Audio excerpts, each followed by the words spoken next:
Hey everybody, it's Seagon, and today we're going to be heading down the road to the Civil War, covering 6 important issues that lead up to the Civil War event proper. We've got a few from the Amazing Spider-Man, the Fantastic Four, and a really cool one-shot that I just cannot stop geeking out over. So let's grab that first issue and crack the spine. So we start off with the Amazing Spider-Man number 529. And just from the cover, we can tell that this is an important issue, that things are changing in the Marvel Universe, and that this is the first sign. Heading into the issue, we learn that Peter has taken a job working for Tony Stark. This is important on many levels, because really it allows Peter to do both, be a hero and provide for his family. A job that would not only understand him having to run off to save civilians, but one that would actually help him facilitate that. So in Peter's eyes, Tony has given him a work-life balance that he has struggled with his entire life. And we see that Tony has taken the liberty of crafting Peter a new suit. As it's laying there on the production table, you can see that it clearly has an Iron Man Tony aesthetic. Peter is clearly excited, but as any hero and inventor would be, he's a little bit hesitant and tries to play modest in insisting that Tony does not need to do that. Tony points out, however, that the old suit is literally just cloth, and that the new suit is fully loaded with all the modern hero's needs, like fire, EMS, and police scanners, audio and visual enhancements, air filtration systems for unwanted foreign toxins. Hell, the damn thing's bulletproof. Well, small caliber anyway. But of course, in his excitement, Peter starts asking about all these possible features, and Tony basically says, that they're not included, or that he's not quite ready for things like rocket boots and heat vision and stuff like that. Now, another really interesting thing that they discuss in this issue is something that happened during a previous event called The Other, which was really kind of rad, and it had Peter being essentially reborn in a spiderweb cocoon with this voice speaking to him, and I just really liked that concept. But anyway, during that, Mary Jane had broken her arm, and Peter was off-put when she seemed to have healed in a matter of minutes. But Tony explains that he has broken so many bones in his time as Iron Man that he's developed a treatment that involves using a cold silicon injection around the bone and a flesh tone silicon outside of the arm to basically prevent swelling, and that it's better than cast and it looks non-existent. And now, as cool as that is to me, it's frustrating that he hasn't made this simple procedure available to hospitals in modern society. I mean, come on, Tony. I know you're a futurist, but be a humanitarian for 1 minute. But I digress. Peter's given the chance to test out his new suit on a couple of assholes with a hostage who have opened fire all over the highway. Just a real couple of class acts. And this gives us our first look at what will be referred to later as the Iron Spider suit. And it's sick. Standing proudly on a rooftop in broad daylight, that dark red and shining gold trim really makes this suit look like some kind of issue of What If. Like, what if Peter Parker was Iron Man? We hear Tony tell Pete to try out the mesh web gliding feature. Now, in my opinion, this is, again, a massive leap of faith. This is a trust fall between Peter and Tony. And when Peter jumps, Tony knows that he has Peter's trust. And when those rocket glider boots kick in for a moment, and he doesn't splat all over the road, Peter knows that he can trust Tony. This is a very important act for what's to come. So after we see Spider-Man use those boot gliders that were supposedly not installed, we see him use heat vision that was also supposedly not installed. Then the police surveillance comms tell us that there's a blockade that's been set up in the next exit. So Spidey takes the wheel by shooting some webbing down into the car and attaching it to the steering wheel. Spider-Man is able to control the car like some kind of chariot and get the car off the freeway. So it looks like everything's fine and that the hostage is safe and that the cops have the crooks on the ground. But one of the assholes grabs a gun and fires it right at the hostage. But in an instant, Spider-Man's reflexes pull him around to take the bullet for her. Now keep in mind that this is not part of Peter's abilities. He is not bulletproof. So it's a real testament to Peter's agility and his reflexes, just how quickly he is able to make the choice to jump in front of a bullet, new suit or not. And in that one test run, we really get to see most of the Iron Spider suit's features in action. Afterwards, Peter and Mary Jane are having dinner with Tony, who finally reveals his true intentions as to why he has given Peter a job. He's taking care of Mary Jane, he's taking care of Aunt May, and it's because he believes that in Peter he has found a kindred spirit, that they have a similar goal in life, and that they see the world in the same way, that they speak the same language of common sense and morality. He really lays it on thick here. And he tells Peter that there's a difficult time ahead. He hopes to avoid it, but if they cannot, that things are going to get rough. How he needs someone that he can trust to stand by his side. He tells him that he wants to make Peter his protege, his second, that he wants Peter to shadow him and to stay by him at all times throughout whatever it is that they're about to do, and to back him up no matter what. And as Peter points out, they're essentially like taking this blood oath together, right? He's swearing him to secrecy, from everybody. He swears him to secrecy from Steve Rogers, from everybody. And that's before he even tells Peter why it is or what it is they're agreeing to or anything about it. He just demands that Peter trust him implicitly. From the beginning, no questions asked. Peter consults Mary Jane, and he agrees to Tony's terms. And Tony tells him to pack a bag and then hands him a letter that they received from Congress, and that they're going to Washington, D.C. Sneaking in between Amazing Spider-Man 529 and 530 is a super neat one-shot called The New Avengers Illuminati. And oh man, I am geeking out about this one. I really, really, really love this book. As we crack the spine, I just want to note that the artwork and how it changes over the course of the different eras of each meeting that takes place is very, very cool. So let's get going. Many years ago, the Black Panther hosts a secret meeting of ambassadors of each of the highest superhuman authorities in the world. In addition to King T'Challa, we get Iron Man of the Avengers, Doctor Strange, Sorcerer Supreme, representing the mystic arts. We get Professor Xavier of the X-Men, representing the mutants. And then Dr. Reed Richards of the Fantastic Four.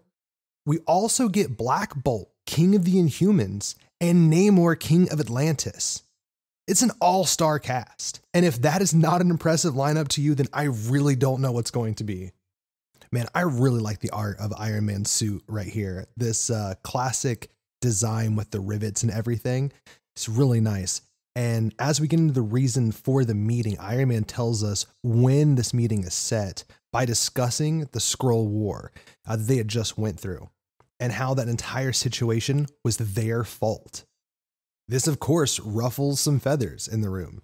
But he goes on to explain how the information that could have prevented the Kree-Skrull War was known, but it was known in fragments by the different coalitions and factions on Earth. He goes on to say that had they just had band together, had the lines of communication been clearer and trust amongst themselves been better, that this deception from the outside never could have happened. And I think it's clear to note here that I think that there's a common misconception of the Avengers, and that there's some like the Justice League or something where they have like this big space station that's completely backed by the governments, or at least, the governments understand they can't really stop it, with hundreds and hundreds of members, different shapes and sizes and races from all over the galaxy, all over from many different worlds that come together to protect the planet Earth, right? It's not like that. The EMU does have things like S.H.I.E.L.D., a ground branch. They do have S.W.O.R.D., a space branch with the Damocles base, which was once originally Kingship. But these are like military branches, and the Avengers are not. They are fully funded by Tony Stark, and the Fantastic Four are backed and funded by Reed Richards. Xavier's rich, and he supports the mutants and the X-Men. So they have their own private benefactors who operate privately thus far, vetting out who they want and only allowing in certain members, and so that they build their own internal trust systems, right? And that really becomes the focus of the conversation from here on out, the lack of trust among the super communities. Namor says that he trusts those in the room, but not their teammates or their families. They eventually go on to take a vote to meet in private in order to discuss the world's security. It is a 6 in favor, 1 opposed vote. King T'Challa refuses. He stands and tells them to walk away, abandon this line of thinking now, that the reason that they were so easily divided was because of their lack of trust to begin with. Not even family or closest friends? And how could they decide that they are the only few who get to decide the fate of the entire world without counsel, without any input from anyone else? And furthermore, what happens when one of them disagrees with the other? Are they just going to start having secret meetings within secret factions within the secret group?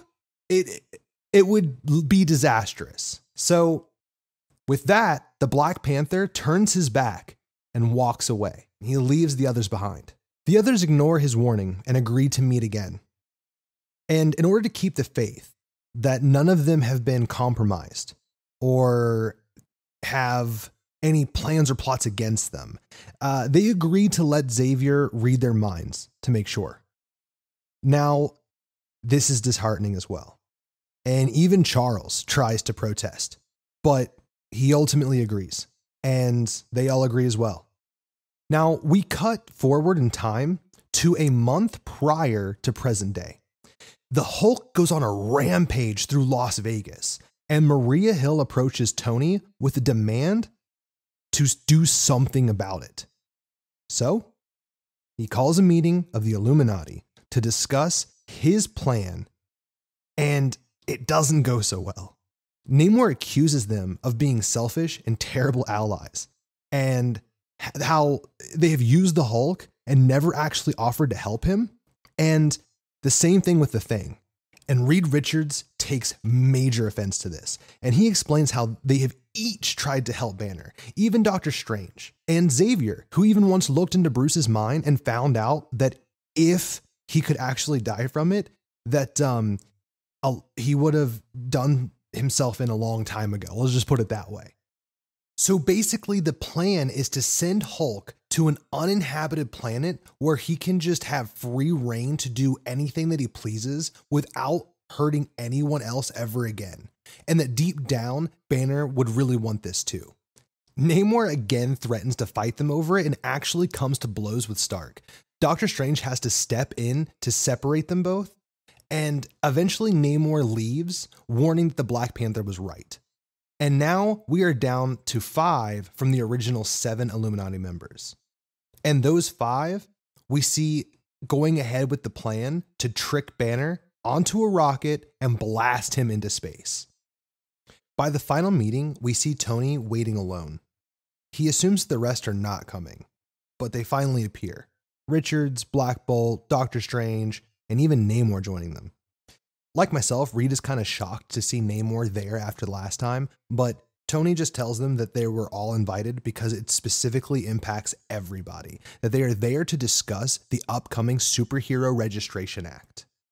I also want to say that it's often referred to both as the Superhuman Registration Act and the Superhero Registration Act.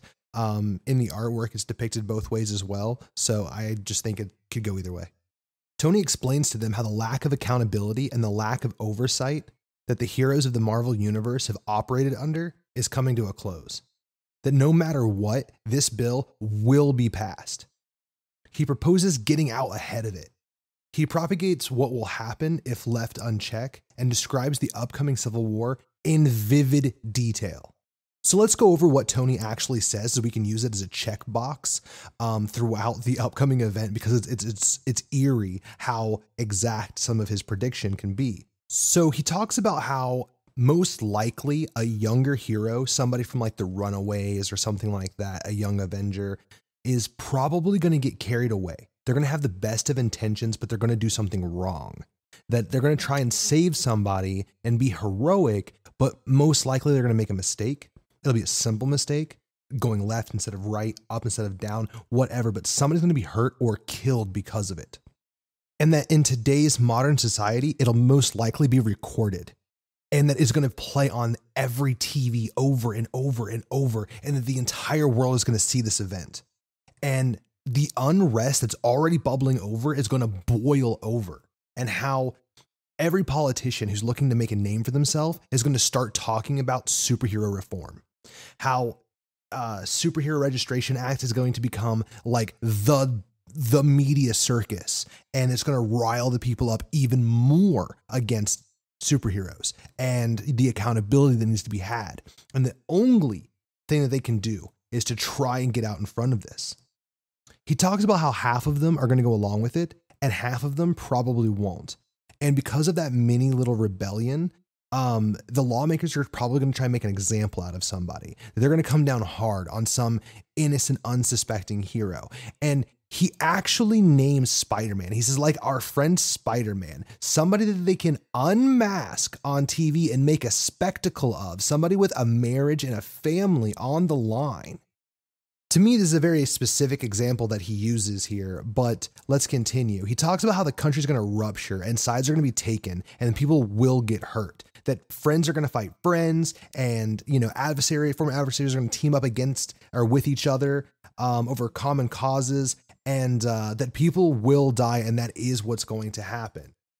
And that the only thing that they can do, again, is to try and incorporate themselves into the process so that they can try and diffuse it as best as possible. Which just aggravates Namor, because in his mind, this is an I told you so kind of attitude coming from Tony, who tried to set up this clearer line of communication much earlier to prevent this exact thing from happening. He tells him that this is a surface level issue and is not any of his concern. And then he states clearly that any attempts by the surface to harm or register any of his people would result in war. And then he exits. Back at the table, Doctor Strange is deeply troubled by this bill. With his head hanging low, he simply states that it's wrong. He expresses his moral concerns over registration and caving to the fear of mob mentality. He turns to Reed Richards to back him up, but no. Reed agrees with Tony. With that, Doctor Strange realizes that he is alone in his thinking, and that much like Black Panther had warned, there will be no convincing the others any different. He tells them never to seek him out again, and then vanishes. Black Bolt relates his feelings to the remaining two members with vague hand gestures before leaving. I'm not actually sure if he's saying that he's with Iron Man or out to get him. Like, it's kind of unclear for now. So we'll figure that out later. But lastly, and this is a major moment for me, this is really what makes the entire book. Reed tells Tony that he's headed home to talk to Sue and probably fight about the Registration Act with her for the rest of his life. But before he leaves, he turns to Tony and he says, well, it was fun while it lasted. And the final page in this story is so striking to me because it shows us Tony sitting alone, head hanging low, replying to Reed probably after Reed's left. And he just says so solemnly, it really was. Let's sit with that for a second. It was fun while it lasted. Yeah. It really was. Damn, that hits so hard. And it's moments like that where if you truly understand the context, that a good book can bring you to tears, you know? And in a comic book with the combination of visual imagery and words and narration, it's just, oh man, it really pulls at your heartstrings, man. Now, something you need to understand is that this line, this exchange between these two veterans of the MU illustrates a true end of an era, okay? That everything that's happened up to this point, all of the campy stories, all the silly costumes, all the excitement and heroism, the glitz and glamour of the golden and silver age of comics were long, long gone. Even the Bronze Age is starting to tarnish at this point.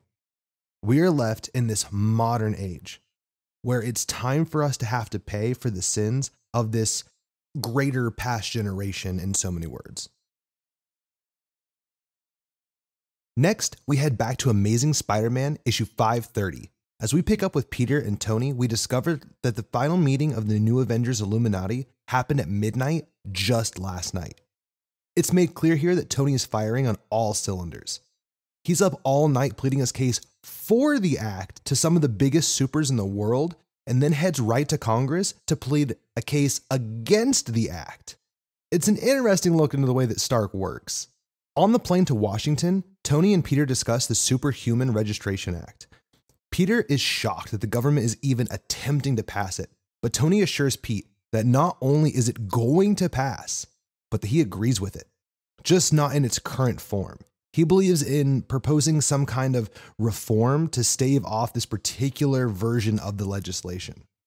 Once they land and get a moment in the hotel before the congressional hearing starts, Peter tests out the 2.0 version of his Iron Spider suit, its camouflage abilities, and also those iconic Waldos. We then pick up at the hearing. Tony dances around the senator's questions, proving his familiarity in the courtroom, but lastly, he has nothing new to say, or more wisely, chooses not to. But then Peter just has to raise his hand, right? He asks for permission to speak. You can tell that Tony is nervous, but does not really do anything to stop him. Peter tries to explain to these politicians that for the most part, unlike firefighters, police officers, EMT, or military personnel, these powered individuals did not ask for this. They did not want their abilities. Now, that's not always the case, but by and large, a lot of these people are just the results of accidents. And because they are good, moral people, they understood that with great power comes great responsibility. He goes on to explain how most of the good guys are husbands and wives, mothers and fathers, and that they have loved ones that could be put into harm's way if anyone were to find out about their identities. How supervillains are bad all the time, and how good guys are just responding to emergencies. But somehow the senator twists Peter's words into a rather solid argument for the Registration Act. Defeated, Peter just kind of keeps his mouth shut for the rest of the hearing. Tony adds an analogy about prohibition and how it made criminals out of everyday citizens. How perfectly law-abiding individuals found themselves on the wrong side of the law because the government moved the line. This exchange ends when the senator asks Tony if the bill is passed, what side would Stark find himself on? And Tony tells him he has always and will always serve his country. Just after the meeting ends, on the steps of what I believe is the Capitol building, Tony and Peter are attacked by the Titanium Man, and Peter jumps into his Iron Spider suit and takes on the baddie, and that's where it leaves us. But before we get a chance to figure out what's going on here, we cut over to the Fantastic Four for a few issues. And I am very excited to see the first family in action. Wow, you gotta love major crossover events, because for part 4 of the Road to Civil War, we go from Amazing Spider-Man to Fantastic Four issue 536. And what do we see on the cover? The Hammer of Thor. God, I love crossover events so much. Let's crack the spine and see what's going on. A prologue shows us an object entering Earth's atmosphere 6 months prior to present day. Present day being the early hours of the night of the famed Illuminati meeting. Reed is trying to be quiet and catch a snack, but Sue wants to know what was so important that Reed had to meet so late. He's trying to dodge her questions, which only makes her want to know even more. And I love the way that she blocks his sandwich with her force field abilities. It's fun family humor, but it's also a demonstration of the mastery that she has over her powers at this point. And that goes for all of them, honestly. Now he gets her caught up to speed, and as expected, she is also in disbelief that the government would even try. But before they can even start to debate it or have any sort of conversation about it, they're contacted by S.H.I.E.L.D. on an emergency line where they're asked to rush to Oklahoma. And in Oklahoma, we see that a military installation is being attacked by an army of Doombots. The Fantastic Four comes swooping in on the Fantastic Car, Mark II, and I love that this is in here because as we talked about at the end of the Illuminati issue, this will mark the end of an era. So to have things like the Fantastic Car making an appearance really drives home that this is still the Fantastic Four Volume 1, that these are the same comics that have been running since 1961, and that the Fantastic Car, which first appeared in Fantastic Four issue 3, is still around 530 some odd issues later. I mean, that's just awesome. But back to the Doombots. So at this time in the Marvel Universe, Doctor Doom is considered to be dead or dealt with. And so the Doombots would have fallen under the control of the Latvian government. Now we're given a prime example as to how the Fantastic Four operates, as we see the first line of defense being the Thing and the Human Torch just start ripping through Doombots, just left and right.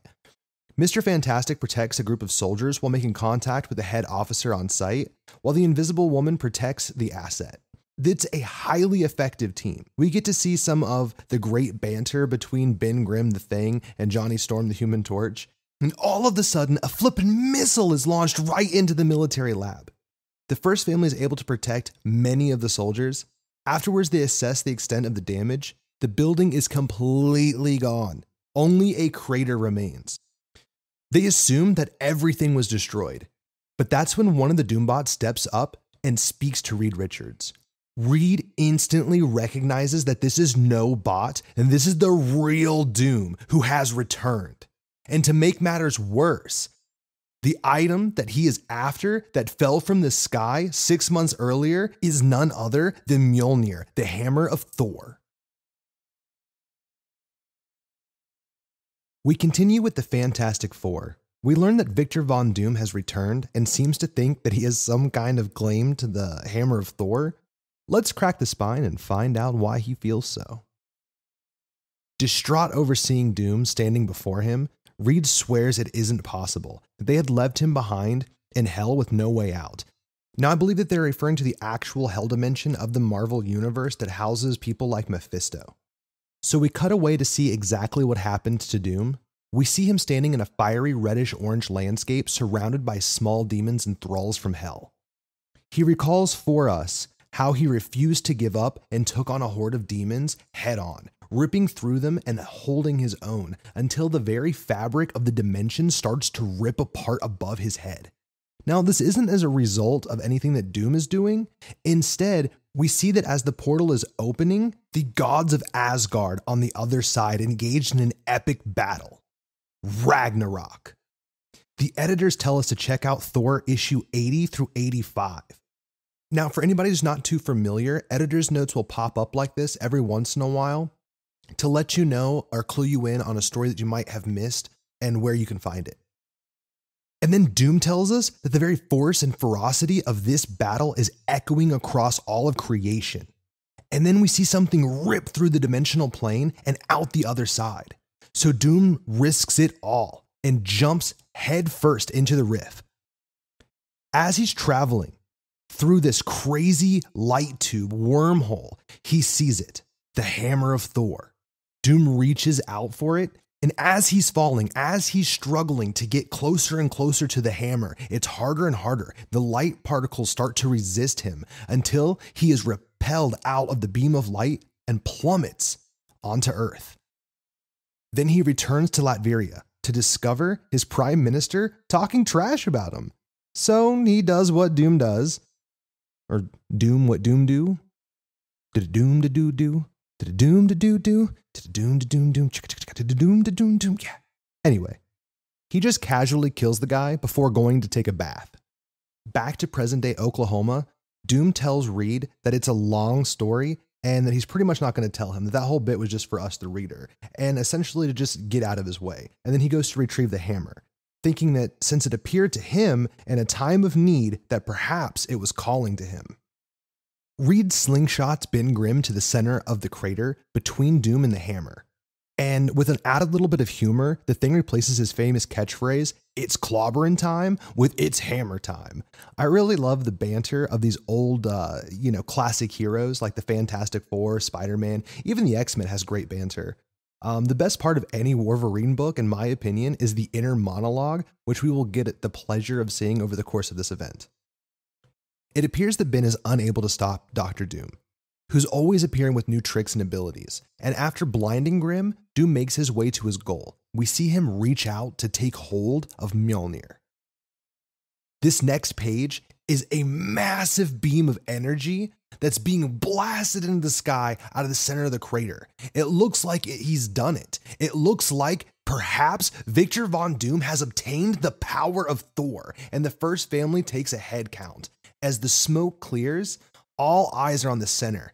And no, Doom has not obtained the power of Thor. Doom is not worthy. It hadn't called to him. He was just in the wrong place at the right time.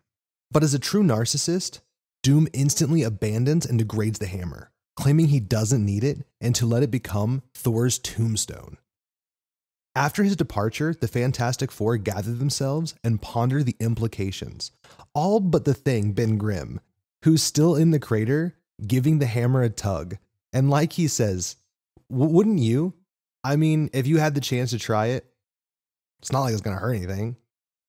The last page or two follows a blonde man in a fedora and a long coat buying a ticket to Oklahoma, and Grimm stating that after all, the hammer is here on Earth. It has to belong to somebody. Okay, here we are, the end to the road to the Civil War, which both started and ends with Peter Parker's trip to Washington, D.C. And as interesting as it is, this is a small issue with relatively big topics, a lot of symbolism and imagery in this one, along with some plot twists. So let's crack that spine. Remember that in Amazing Spider-Man issue 530, Peter was in the middle of fighting the Titanium Man. The entire time this battle is going on, Spider-Man is very conscious about the monuments and the historical buildings around, so he leads the fight from the Capitol building only to end up at the Lincoln Memorial. And Peter takes a second, while looking for the Titanium Man, to marvel at the Lincoln statue. And I know this comparison's made before, but just wanted to point out the size of Spider-Man, this superhuman superhero who doesn't even come close to the feet of the statue. And comic books love to kind of point out real heroes, everyday people, and how ordinary individuals can impact the world, and that you don't have to have superpowers to do good things. Also, that the road to Civil War has led us to this particular monument and this particular speech at Gettysburg. Then, knocking us back into the fray, the Titanium Man smashes into Spider-Man, but they're able to avoid any damage to the monument. We learn that the Titanium Man is a Russian mercenary who was hired to kill Tony Stark in the hopes that it would leave no one else left to prevent the government from passing the bill and hunting down and imprisoning heroes, leaving the country defenseless and prime for outside attacks. Spider-Man is able to fight him off using the Waldos to break his face shield and destroy his vision controls. Ultimately, the Titanium Man rocket boots away and Peter is super bummed that he can't follow him. Back at the Capitol, Tony continues his meeting, showing the senators the cam footage from Spider-Man's fight with the Titanium Man, and using that to prove his point, that without the supers, the country would be left defenseless and they would be vulnerable, and to shelve this idea. And it seems that it may have convinced them when Spider-Man slips down from the ceiling to address the council. He explains how a lot of heroes are out there doing dirty jobs, low-level stuff that the police don't bother with, or stuff that they can't handle, or stuff that they don't have time to handle, or the things that their higher-ups won't allow them to do. And his point is, once that they register, they no longer can do that. They no longer can help the people that need help. They have to help who they're told to help. This is a really moving speech, and it would have worked. However, one senator who's been fighting to pass the act asked Spider-Man if he's willing to come down off the ceiling, take off his mask, and say that all again under oath. Which, of course, he isn't, and so they strike his words off the record. On the walk back, Pete and Tony take a stroll past the Lincoln Memorial, and Tony tells Peter that what he did was a good thing. That republics die when people quit voicing their concern. That when the people stop expressing to the elected officials what their interests are, the only thing left that the elected officials have to listen to are the lobbyists who are paid to stand there and talk to them all day. So ultimately what he did is a good thing. Whether or not it fell on deaf ears is an entirely different subject, but what he did was good. It was noble. Peter tries to bring up something odd that he noticed about the fight with Titanium Man, but Tony changes the subject to Lincoln. How he knew that divided, we would not be able to stand against the greater external threats that had yet to come. That even though it was brother fighting brother, and that it was bloody and horrible, that it was necessary to reunite the nation. Because in the end, the Republic held, and that we were stronger for it. So keep in mind that as far as Peter knows right now, they are on the same side of history as the likes of Lincoln. That they are fighting for the rights and the liberties and the freedoms of the massed community and trying to keep them safe. But again, Peter can't help but go back to this original observation about how convenient it was that the Titanium Man showed up and targeted the right guy, just so happened to be caught on tape and then shown to the senators. And what he's alluding to is the idea that maybe Tony might have set the thing up or had something to do with it. And if he did, would he tell Peter? And Tony says, of course, that he did not, and that he would, of course, tell Peter if he had anything to do with it. But of course, the very next page is Tony meeting to pay the Titanium Man for his part in it all. This really shows you the beginning of the lengths that Tony Stark is willing to go to for the things that he thinks is best for the future. He lied to Peter. He lied to his country. He lied to the Illuminati, to Banner. He's not off to a great start here, but that's okay because he was successful in preventing the act from being passed. So it was all worth it in the end. And the ends justified the means, or at least they do for him. At the tail end of the comic, we see Peter waiting for Mary Jane to finish her shower. He flips on the TV to hear a news anchor describing some horrible incident that happened in Stamford, Connecticut, and asking the question, who or what is Speedball? Well, there we have it, folks. The road to Civil War. Some of the major takeaways from this that I think are going to be really important to remember going forward are the lengths that Iron Man is willing to go to, that he has started to build a close relationship with Peter, that effectively they have shipped Hulk off planet for this event, that Thor is dead and that this is happening post Ragnarok, and lastly, that tensions are so high right now that any little mishap could lead to the enactment of registration. And we will talk more about registration and just how polarizing that is in the next branch of this event. Now, I would love to hear what your favorite moment was on the road to Civil War. What had you the most hyped? And of course, what are your current feelings on the idea of registering superheroes? Where do you stand on the Superhero Registration Act? So until next time, stay happy, stay healthy, and stay in my heart, you beautiful, beautiful person, you.